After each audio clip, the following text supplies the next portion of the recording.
আসসালামু আলাইকুম সবাইকে। আজকে আমরা আলোচনা করব আমাদের ইংরেজি ব্যাকরণের মডিফায়ার্স নিয়ে।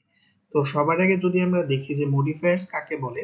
মডিফায়ার্স হচ্ছে এমন শব্দ বা উপাদান যা বিশেষভাবে অন্য শব্দকে ব্যাখ্যা বা বর্ণনা করে। আমরা যদি উদাহরণ হিসেবে দেখি তাহলে আমরা দেখব যে he is a good boy. এখানে আমাদের যে বয় রয়েছে, আমাদের বয়কে মডিফাই করেছে গুড, অর্থাৎ নাউনকে মডিফাই করেছে কি আমাদের অ্যাডজেক্টিভ। এবং কি হি রানস ফাস্ট, এখানে আমাদের ভার্বকে মডিফাই করেছে কি অ্যাডভার্ব। তো আমরা যদি মডিফায়ার্স এর প্রকারভেদ দেখি, সাধারণত আমাদের ইন্টারমিডিয়েট লেভেলে বা ইন্টার লেভেলে যে মডিফায়ার্স গুলো হয়ে থাকে সেগুলো দুই ধরনের হয়ে থাকে, যেমন প্রি মডিফায়ার, পোস্ট মডিফায়ার, অর্থাৎ কোনো একটা শব্দের আগে বা কোনো একটা শব্দের পরে আমাদের মডিফায়ার যোগ করে মডিফাই করতে হয়। তো সেই অনুযায়ী আমরা মডিফায়ারকে দুই ভাগে ভাগ করতে পারি, যথা প্রি মডিফায়ার এবং পোস্ট মডিফায়ার, এবং অন্য একটি প্রকারভেদে আমরা মডিফায়ারকে চার ভাগে ভাগ করতে পারি, যেমন আমাদেরকে অ্যাডজেক্টিভ মডিফায়ার, আমাদের অ্যাডভার্ব মডিফায়ার, আমাদের ফ্রেজ মডিফায়ার, এবং আমাদেরকে ক্লজ মডিফায়ার্স। তো এখন আমরা সবগুলো বিস্তারিতভাবে জানার চেষ্টা করব। শুরুতেই আমাদের অ্যাডজেক্টিভ মডিফায়ার্স। আমাদের নাউন বা প্রোনাউনকে যে মডিফায়ার গুলো মডিফাই করে থাকে আমরা তাদেরকে বলি অ্যাডজেক্টিভ মডিফায়ার। যেমন আমরা যদি উদাহরণ হিসেবে দেখি, the red car is mine. এখানে মাইন, এটা একটি নাউন, একে রেড দিয়ে কি আমাদের এটাকে মডিফাই করা হয়েছে, যা কি একটি অ্যাডজেক্টিভ। এরপর যদি আমরা দেখি আমাদের অ্যাডভার্ব মডিফায়ার। আমাদের সাধারণত ভার্ব, অ্যাডজেক্টিভ বা অন্য কোনো মডিফাইকে মডিফাই করে থাকে অ্যাডভার্ব মডিফায়ার। যেমন কি হি স্পিক্স ফ্রিকুয়েন্টলি, এখানে আমাদের যে স্পিক্স আছে একে মডিফাই করেছে কি ফ্রিকুয়েন্টলি, অর্থাৎ একটা অ্যাডভার্ব ভার্বকে মডিফাই করেছে, এবং এখানে অ্যালয় দ্বারা কি আমরা সহজেই অ্যাডভার্ব চিনতে পারি, যা অ্যাডভার্বের একটি সাধারণ লক্ষণ। আমরা যদি এরপরে দেখি আমাদের ফ্রেজ মডিফায়ার্স। সাধারণত আমাদের প্রিপজিশনাল ফ্রেজ বা অন্য কোনো ফ্রেজ দ্বারা আমরা নাউন বা ভার্বকে মডিফাই করে থাকি, যাকে আমরা ফ্রেজ মডিফায়ার হিসেবে বলতে পারি। যদি উদাহরণ হিসেবে আমরা দেখি, the boy with a red cup is my friend, সেখানে এখানে একটা প্রিপজিশনাল ফ্রেজ ব্যবহার করা হয়েছে আমাদের এই নাউন বা প্রোনাউনটাকে কি মডিফাই করার জন্য। যদি আমরা এরপরে দেখি আমাদের কি ক্লজ মডিফায়ার্স, অর্থাৎ আমাদের ডিপেন্ডেন্ট ক্লজ। আমরা জানি আমাদের ক্লজ দুই ধরনের, একটা ডিপেন্ডেন্ট, একটা ইন্ডিপেন্ডেন্ট। অর্থাৎ যেটা আমাদের ডিপেন্ডেন্ট ক্লজ ব্যবহার করেও কি আমরা নাউন বা ভার্বকে মডিফাই করতে পারি।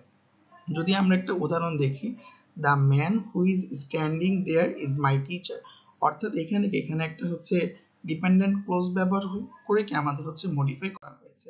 আমরা যদি একটু মিসপ্লেসমেন্ট অফ মডিফায়ার দেখি বা মডিফায়ারের ভুল কিছু অবস্থান দেখি, যদি আমরা মডিফায়ারকে সঠিকভাবে ব্যবহার না করতে পারি তাহলে আমাদের কি হয়, অর্থের পরিবর্তন হয়ে যায় বা কি ভুল অর্থ হয়ে যায়।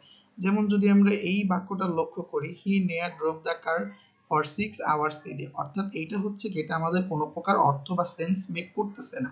কিন্তু যদি এখানে আমরা মডিফায়ারটাকে সুন্দর করে ব্যবহার করি, he drove the car nearly 6 hours in a day, অর্থাৎ সে কি একদিনে প্রায় 6 ঘন্টার কাছাকাছি গাড়ি চালায়, অর্থাৎ এটা আমাদের একটা সেন্স বা আমাদের বাক্যটাকে সম্পূর্ণ করতেছে।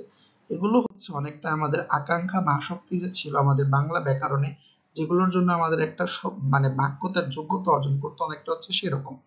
এরপর যদি দেখি আমরা ড্যাংলিং মডিফায়ার্স বা অস্পষ্ট মডিফায়ার্স। যদি আমরা মডিফায়ার এর সঙ্গে যে শব্দ মডিফাই করবে, অর্থাৎ যাকে মডিফাই করতে হবে, সে যদি অনুপস্থিত থাকে সেক্ষেত্রে কি আমাদের কনফিউশন ক্রিয়েট হতে পারে। যেমন যদি আমরা দেখি, working down the road the flowers are beautiful, এখানে কি আমাদের এটা পুরোপুরি সেন্স মেক করতেছে না, কিন্তু যদি এটাকে আমরা একটু সুন্দরভাবে বলি যে walking down the road I saw the beautiful flowers, অর্থাৎ এখানে কি এখানে আমার সম্পূর্ণটাকে একটা সেন্স মেক করতেছে। এর বাইরেও আমাদের মডিফায়ার্স এর কিছু অংশ থাকে যেগুলো আমাদের ইন্টারমিডিয়েট লেভেলে চলে আসে, যেমন ডিটারমাইনার, যেগুলো কি সাধারণত আর্টিকেল জাতীয় যে ব্যবহারগুলো রয়েছে সেগুলোকে বলে থাকি আমরা ডিটারমাইনার। এছাড়া থাকে আমাদের ইন্টেন্সিফায়ার, কোনো কিছুকে একটু বাড়িয়ে বলা বা ইন্টেন্সিফাই করা।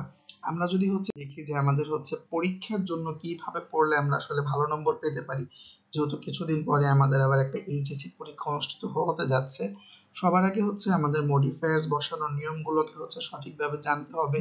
দ্বিতীয়ত আমাদের কমন এরর গুলো চর্চা করতে হবে, যে ঠিক কোন ধরনের মডিফাই মডিফায়ার্স গুলো ব্যবহার করতে গিয়ে আমি সমস্যার সম্মুখীন হচ্ছি, এবং সবচেয়ে গুরুত্বপূর্ণ হচ্ছে পূর্ববর্তী প্রশ্নপত্রগুলো সমাধান করা। আমাদেরকে একটা কথা মনে রাখতে হবে যে আমাদের যে অনুশীলন বা চর্চার কোনো বিকল্প নেই। আমরা যত বেশি চর্চা করতে পারবো আমরা তত বেশি দক্ষতা অর্জন করতে পারবো। আজকে এখানে শেষ করছি। ইনশাআল্লাহ আপনাদের সাথে দেখা হবে পরবর্তী কোনো ভিডিওতে। ততক্ষণ পর্যন্ত সবাই ভালো থাকবেন এবং নিরাপদে থাকবেন। আল্লাহ হাফেজ। আসসালামু আলাইকুম।